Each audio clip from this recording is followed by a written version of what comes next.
जो राधा उन्हें कान्हा कान्हा कह करके बुलाती थी, उसके मुख से द्वारकाधीश का संबोधन कृष्ण को अंदर तक घायल कर गया। फिर भी अपने आप को संभाल लिया।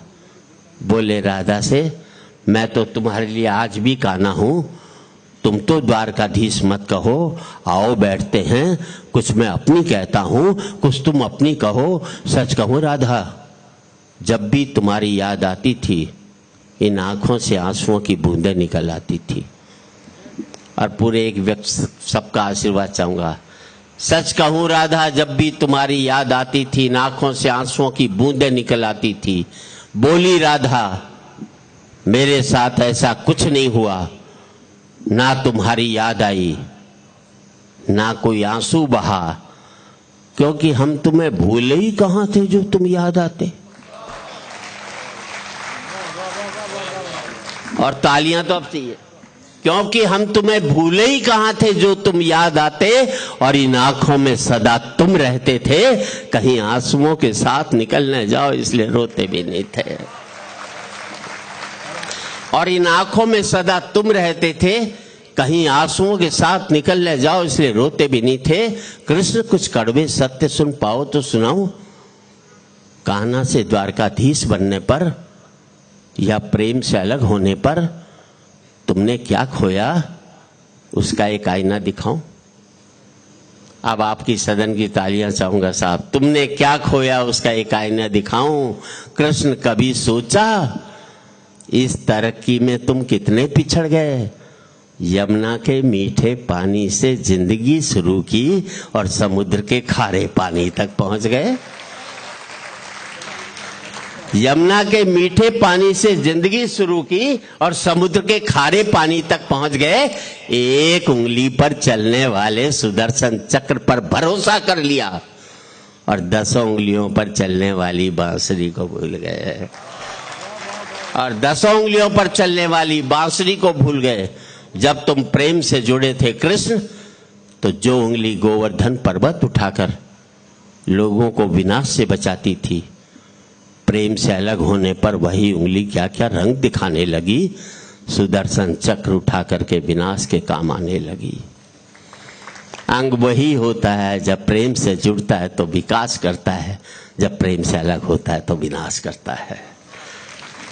वही उंगली क्या क्या रंग दिखाने लगी। सुदर्शन चक्र उठा करके विनाश के काम आने लगी। पूरे सदन का आशीर्वाद चाहूंगा। कृष्ण, कान्हा और द्वारकाधीश में क्या फर्क होता है बताऊं। कान्हा होते तो तुम सुदामा के घर जाते, सुदामा तुम्हारे घर कभी भी नहीं आता।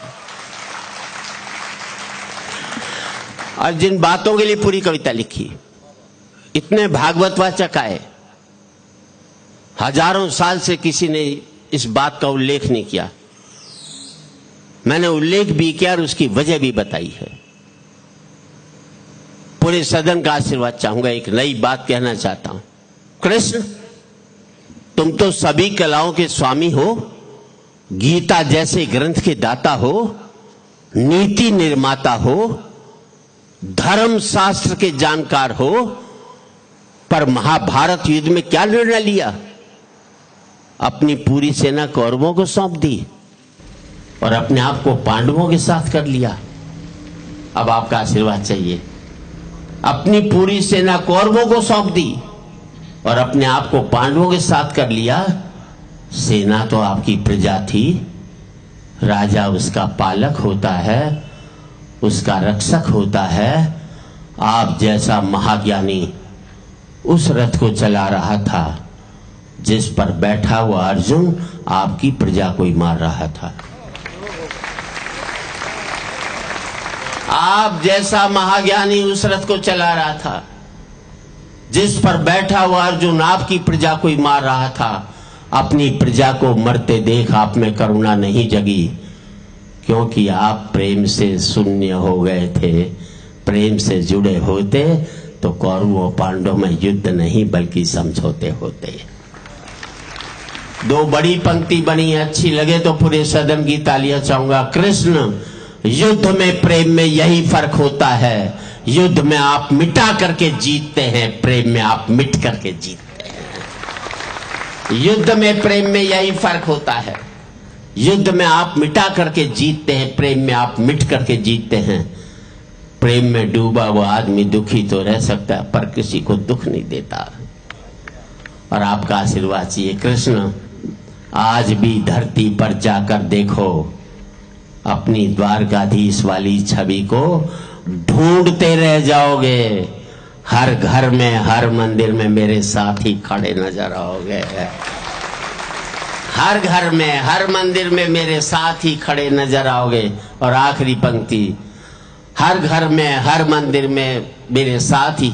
आज भी लोग गीता को अपनाते हैं, उसका नित्य नियम से पाठ करते हैं, पर धरती के लोग युद्ध वाले द्वारकाधीश पर नहीं, प्रेम वाले कान्हा पर भरोसा रखते हैं। प्रेम वाले कान्हा पर भरोसा रखते हैं।